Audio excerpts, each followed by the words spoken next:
In today's tutorial, we're going to do the bundle in blue blanket. This is a nice compact pattern available for children, and I'm going to be able to talk to you about changing the size of this if you wish to make this in any other size other than a baby's blanket. Welcome back to the Crochet Crowd as well as yarnspirations.com. I'm your host Mikey. Today we're going to do the bundle in blue blanket, and this is a nice compact pattern, very easy concept in order to follow. Now this pattern is very similar to another pattern available on Yarnspirations, and I want to talk to you about the difference of that because there is a slight difference of the way that it works together. And the other blanket that we have that is very similar to this is called this one here. Okay, the regular baby blanket here, and there is a fundamental difference between the stitches that make it different. So in this one here, what we have is that we have open kind of stitch work just like you see here. Okay, and in the other one what we have is that we have similar stitching, but it's a lot more closed. So this is the difference between 1 and 2. So let's just cover what's going to happen within today's tutorial here. So in this pattern what we have is open shells, and the open shells kind of work together, and there is a diagram available. So if you like diagrams, this is the one for you here. And what we're going to be doing is that we're going to be doing open shells of double crochet, chain 1, double crochet, and then we immediately just single crochet. So and the other afghan that we did was open shells here, chain 1, double crochet, chain 1, open shells. So that's what makes this pattern a lot more compact, is that it's sitting closer together when it comes to the stitch work. So what happens if you want to change the size? So the pattern on this one here is the repeating of 6 stitches plus 2. So no matter what you do for any kind of size, as long as you keep it in multiples of 6, and that at the end of your chain please then add 2. So we're going to be doing this today, and once we get started you can see that there's a repeat pattern here. So rows 2 and 3 are just a repeat going over and over, but let me show you how to get started to begin with.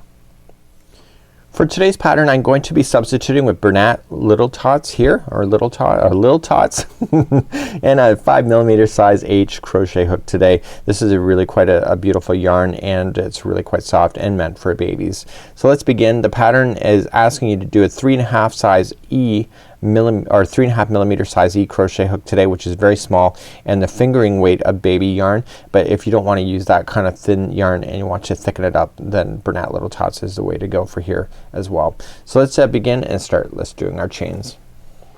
So if you're following the pattern as is, you can just do your chain 206. Remember that is fingering weight, so chaining of 206 will be a lot if you're substituting with a bigger hook and thicker yarn.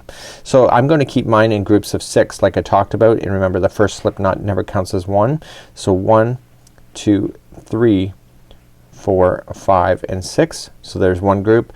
1, 2, 3, 4, 5, and 6. There's 2 groups, and 1, 2, 3, 4, 5, and 6. And you continue to do these chains in groups of 6 until you get to the size chain you want. So you can lay it on something else, figure out the dimensions, and then at the very end you need to add 2 chains in order to keep it in balance. Let's move along to row number 1. So let's move along to row number 1, and we're gonna count back second chain from the hook. So 1 and 2, turn it over and get the back loop only, and I want you to single crochet into that chain. Once you get that first back loop of that chain, it turns the chain upside down. You want to skip 2 chains, so 1 and 2, and we're gonna do an open shell in the next. So it's a double crochet into the third one away. Okay, so you're gonna skip over 2. So it's a double crochet, chain 1, double crochet,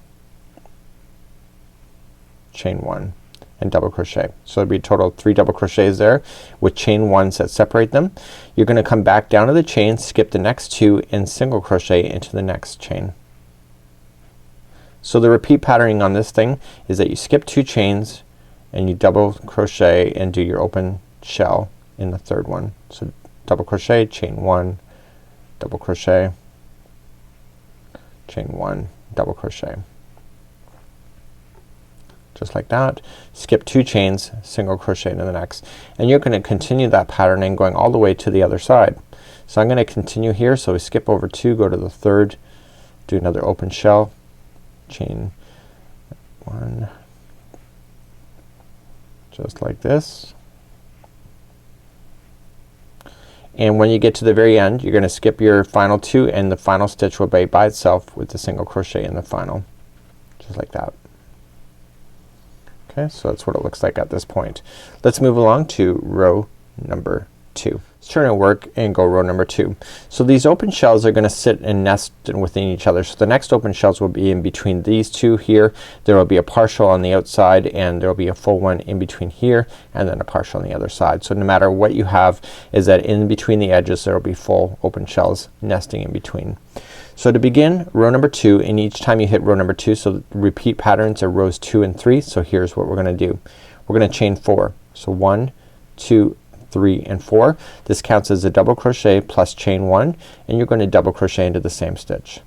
So this is half of an open shell on the edge. So all you're just gonna do in the middle of the next open shell you're gonna single crochet in like that, and then we immediately start over here. So right where the single crochet is, right in between the two of the open shells, you're gonna open shell again. So just double crochet, chain 1, double crochet, chain 1 and double crochet like that. Now you have your open shell here. The top one, the middle one will be 1 single crochet and then you open shell again in between in the next single crochet down in between. This is a very easy pattern to be able to remember and master. I think it's a lot easier than the other one.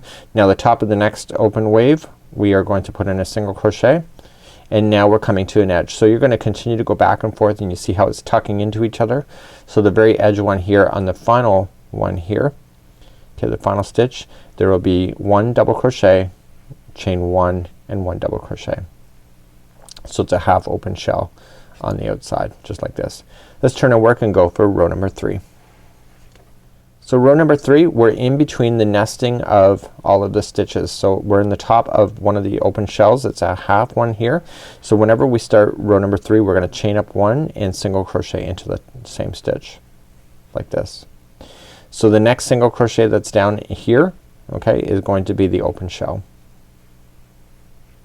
So you're just looking to where all of the shells are resting into place. Okay.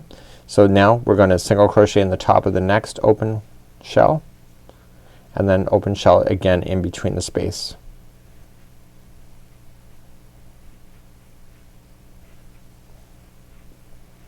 Okay. And once you get that done, single crochet in the next top of the next shell and then finish it off. So you're gonna continue all the way to the other side and then on the very edge, which I'm about to hit, is always the same, as that there will just be 1 single crochet and to the chain 3. Okay, so chain 3 like this. So this is what it's looking like at this point. Let's turn our work and go back to row number 2. So row number 2, chain 4, 1, 2, 3, 4, double crochet into the very first one. So this is a half of an open shell once again. Okay, we're gonna single crochet in the top of the next open shell and now you're gonna make it go in between. So the open shell is in the single crochet in between the next group. So it's just a matter of remembering how to start each row. It matters just where you are and where the open shells are sitting. Okay, single crochet in the top of the next open shell and then open shell in the next single crochet here. I think this pattern will go pretty quickly too. Even with this yarn, even with increasing the size of hook and thickness of this yarn, this pattern still remains compact, so it'd be good. So once you get to the final side, you're just going to double crochet, chain 1 and double crochet right into the final. And you're gonna continue to do that until you get to the size afghan that you wish. It'll create a really beautiful panel and this kind of yarn would look really amazing too. So until next time, I'm Mikey on behalf of the Crochet Crowd as well as yarnspirations.com. Have a super day. We'll see you again real soon. Bye bye.